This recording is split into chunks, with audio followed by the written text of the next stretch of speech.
आचार्य भगवान डॉक्टर शिव मुनि महाराज साहिब के सानिध्य में हम भी महान आत्म ध्यान अनुष्ठान का हिस्सा बने।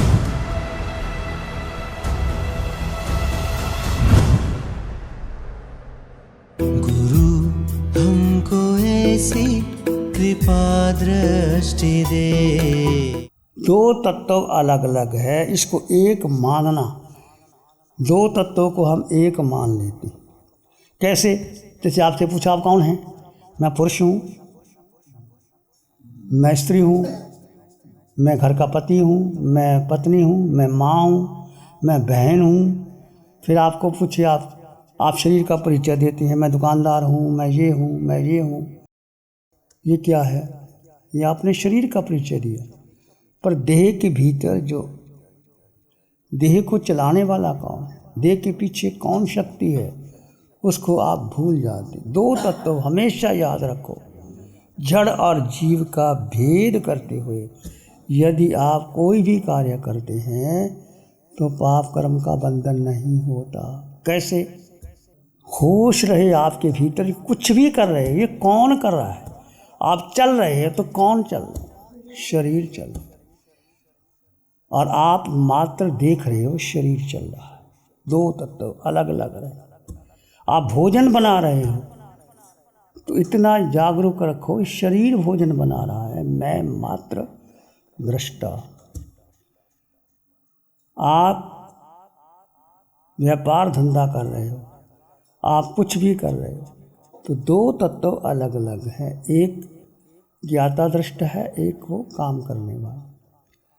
मैं केवल जानने, आत्मा का स्वभाव मात्र दृष्टा है। जानो और देखो।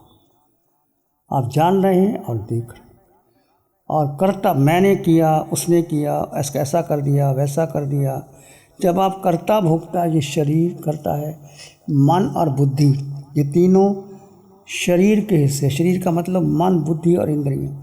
जब मन बुद्धि से आप करते हैं, उसने किया, आँखों ने देखा, कानों ने सुना, नासिका ने सुगंध लिया, जिह्वा ने रस लिया, और उसका क्रिया प्रतिक्रिया करते हैं, तो ये सब कर्ता भोक्ता में कर्मों का बंधन है। मात्र दृष्टा, जानो और देखो। किसी में हस्तक्षेप करना ही नहीं। जो हो रहा है उसको होने दो, जो जाता है जाने दो। आप मात्र दृष्टा है।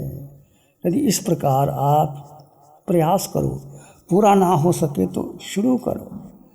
यत्न, विवेक, होश, जागरूकता, कुछ भी कर रहे हैं जागरूकता से करो, होश से करो। होश बहुत आवश्यक है। आप ध्यान कर रहे हैं, आंखें बंद करके बैठे, मन कहीं ना कहीं घूमी जा रहा है, मन कहानियाँ बनाई जा रहा है, मन कहीं जा रहा है, तो ध्यान नहीं हो तो कर्मों का बंधन हो गया।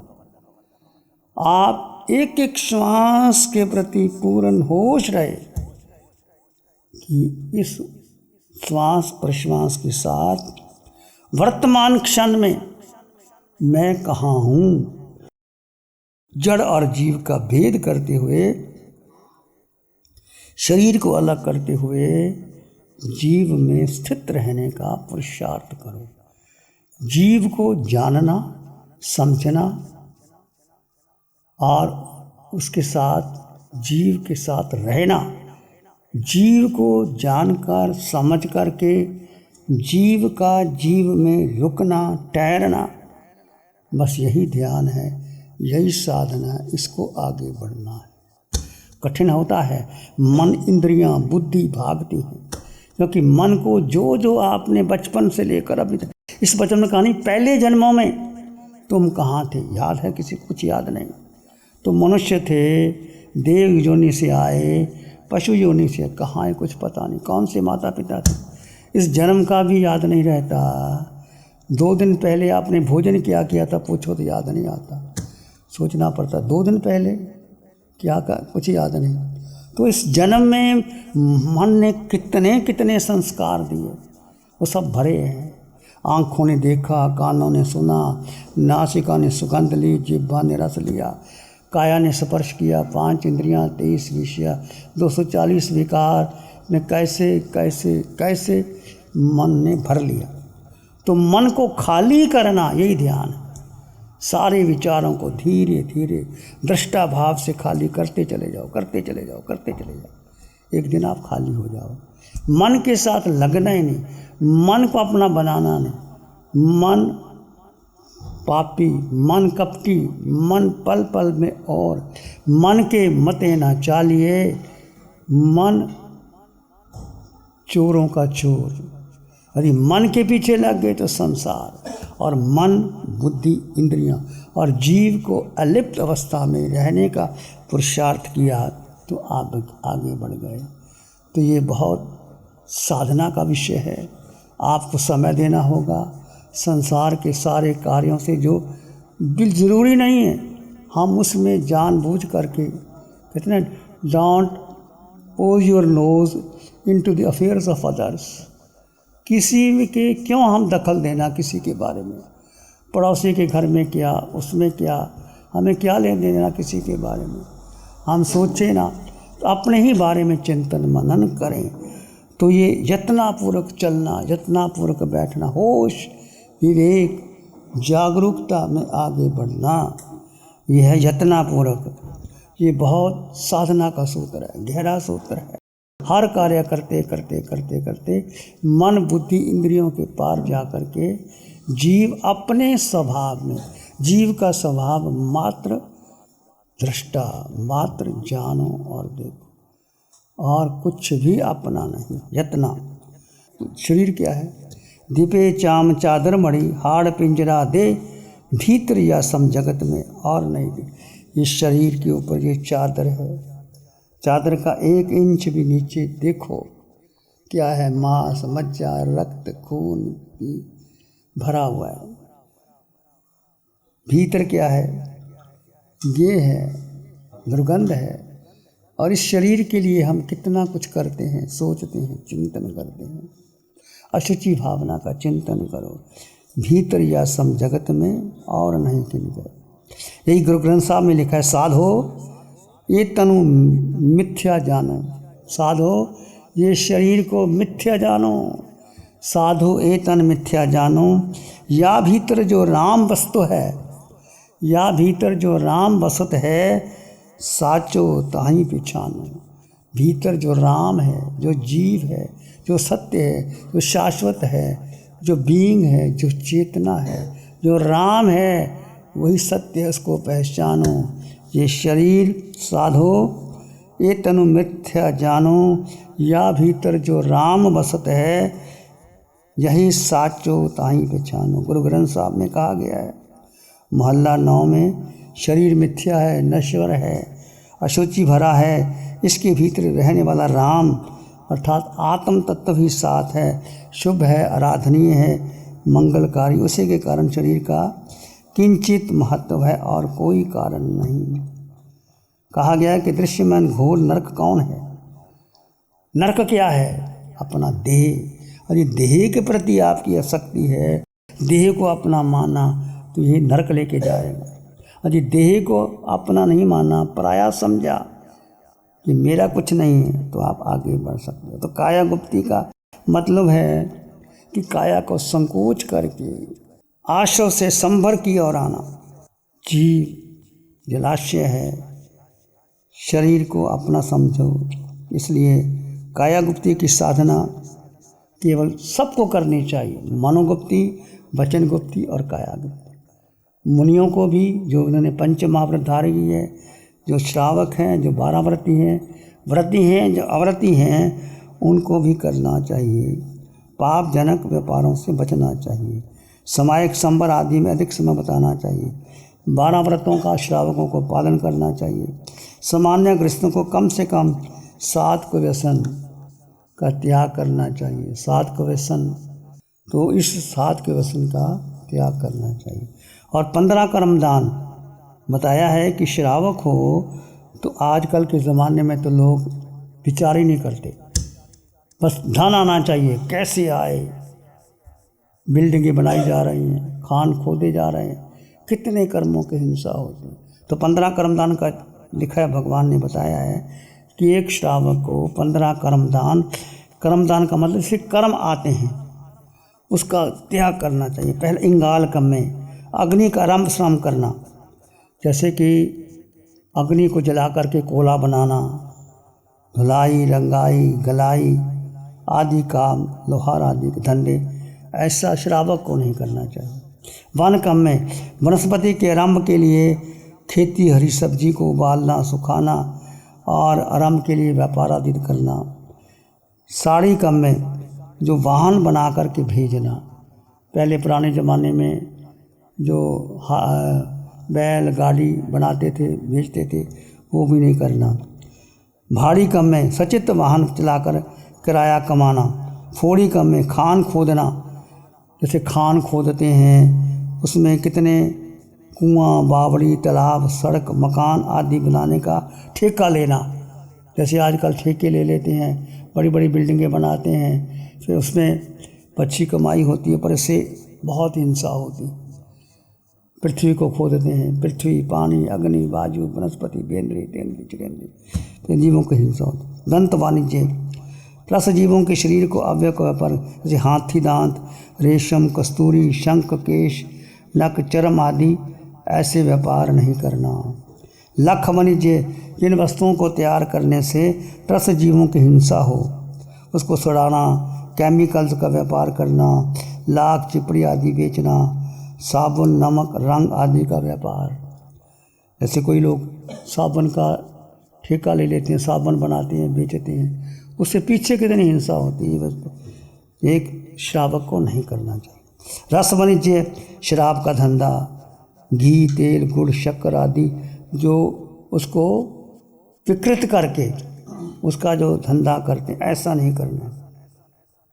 केश वाणिज्य केश वाले जानवर या दास दासी बेचने खरीदने का काम नहीं करना। विष वाणिज्य जिसका उपयोग जीवों को मारने के लिए, जैसे DDT पाउडर है, आजकल जो खेतों में DDT पाउडर बनाते हैं, ऐसे बंदूक, तलवार आदि DDT पाउडर वगैरह ऐसा धंधा नहीं करना।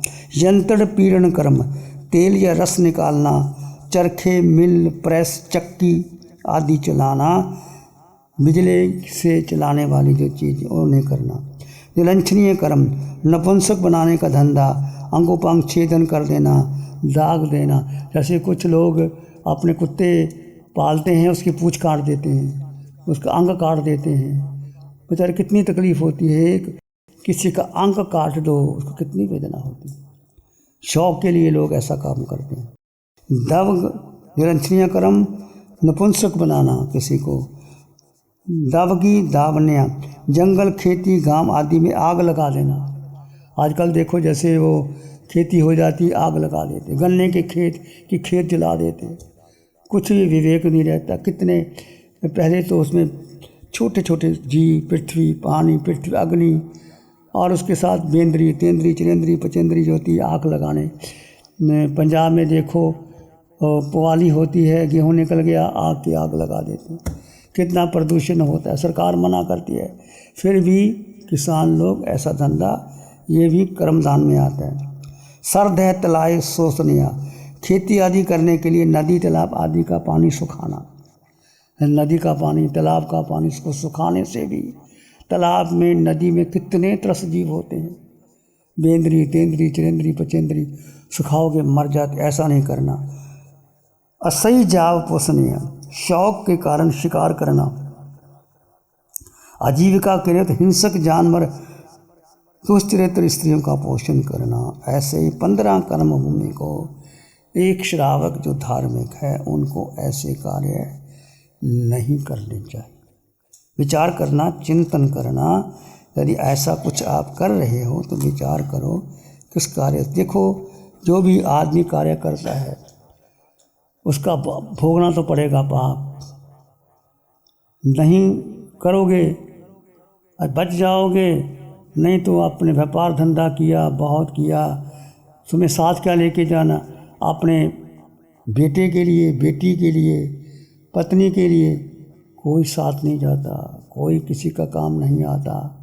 केवल आप शुद्ध ढंग से जियो और साधना करो और इस तरह से घर में पालन पोषण करो।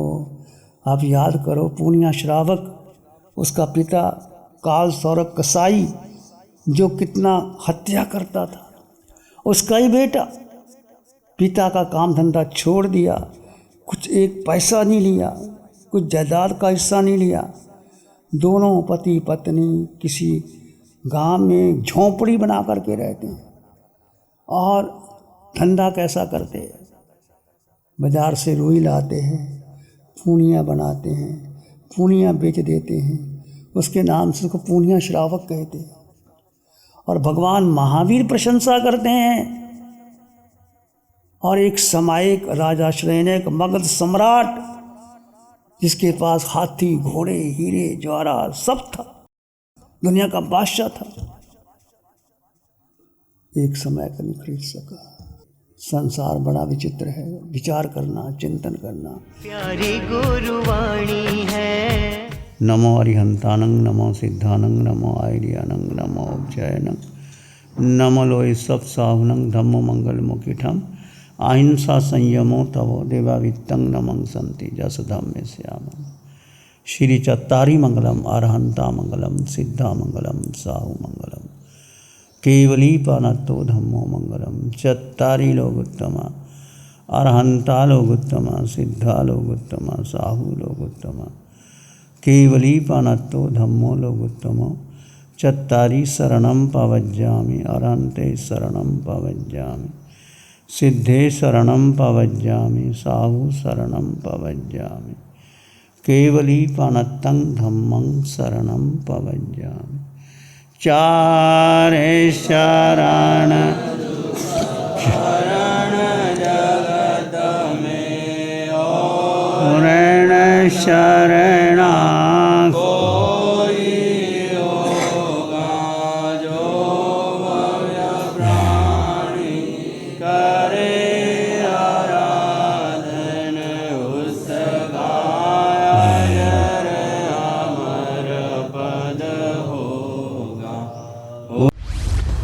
लग्जरी, कंफर्ट, शानदार view, park Inn by Radisson hotel. अपनेपन का एहसास, यहाँ बिताया हर पल आपके लिए होगा खास। यहाँ के अमेजिंग रूम्स, बैंक्वेट हॉल, तमाम प्रकार के प्योर वेज जैन फूड। जिंदा दिल लोगों के खूबसूरत शहर सूरत में रेडिसन ग्रुप की स्टार रेटेड लग्जूरियस होटलों में सबसे अग्रणी है Park Inn by Radisson hotel. एक बार अवश्य विजिट करें। सूरत अडाजन में Park Inn by Radisson hotel, project by Sumeru group, Shri Babulal Mandot, Surat. गुरु हमको ऐसी कृपा दृष्टि दे।